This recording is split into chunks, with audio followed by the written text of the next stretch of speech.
Saviez-vous que la Kaaba sera totalement détruite? Qu'est-ce que réellement la Kaaba? Pourquoi est-elle si importante pour les musulmans? Et comment sera-t-elle détruite avant le jour du jugement? C'est ce que nous allons voir ensemble tout de suite.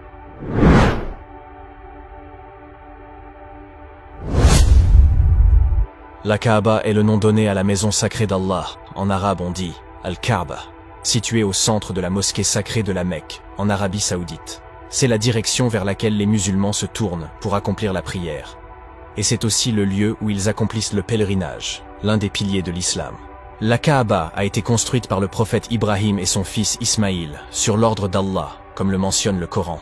Et quand nous indiquâmes pour Ibrahim le lieu de la maison, la Kaaba, en lui disant « Ne m'associe rien, et purifie ma maison pour ceux qui tournent autour, pour ceux qui s'y tiennent debout, et pour ceux qui s'y inclinent et se prosternent. » Sourate Al-Hajj, verset 26. La maison sacrée a été rénovée plusieurs fois au cours de l'histoire, notamment par le prophète Muhammad, que la paix soit sur lui, avant son émigration à Médine. Il a participé à la pose de la pierre noire, une pierre sacrée qui a été envoyée par Allah et qui est incrustée dans un des coins de la Kaaba. La Kaaba est donc un symbole fort de l'islam et de l'unité des musulmans.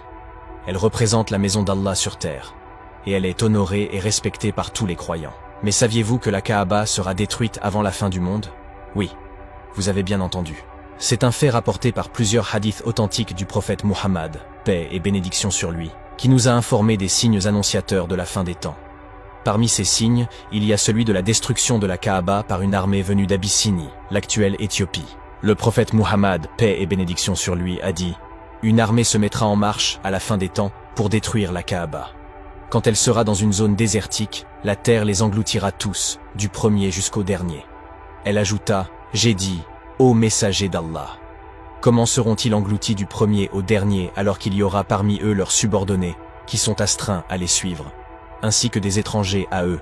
Il dit « Ils seront engloutis du premier au dernier, puis seront ressuscités chacun selon son intention. » Ce hadith nous montre qu'Allah protégera sa maison sacrée contre cette armée impie, en les faisant disparaître sous terre avant qu'ils n'atteignent leur objectif. Mais cela ne signifie pas que la Kaaba restera intacte jusqu'à la fin des temps. En effet, il existe un autre hadith qui nous informe que la Kaaba sera détruite par un homme. Le prophète Muhammad, paix et bénédiction sur lui, a dit « La Kaaba sera détruite par un Abyssinien ». Cette parole prophétique nous indique le nom de l'homme qui détruira la Kaaba, ainsi que son origine ethnique. Il s'agit d'un Abyssinien, c'est-à-dire un homme noir, qui aura 2 jambes arquées.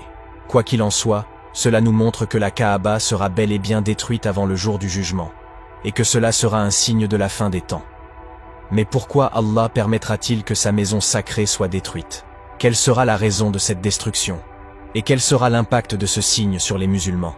La réponse à ces questions se trouve dans un autre hadith du prophète Muhammad, paix et bénédiction sur lui, qui nous explique le contexte dans lequel la Kaaba sera détruite. Il a dit « La Kaaba sera détruite lorsque les gens auront cessé d'y faire le pèlerinage. » Ce hadith nous révèle que la Kaaba sera détruite lorsque les gens auront abandonné l'un des piliers de l'islam, qui est le pèlerinage. Cela signifie que la foi des musulmans sera très faible à cette époque, ou quasi inexistante, et que l'islam sera presque éteint sur terre. La Kaaba n'aura plus de sens ni de valeur pour les gens, et Allah laissera alors sa maison sacrée être détruite par un homme impie. La destruction de la maison sacrée sera donc un signe de la disparition de l'islam et de la corruption généralisée sur terre.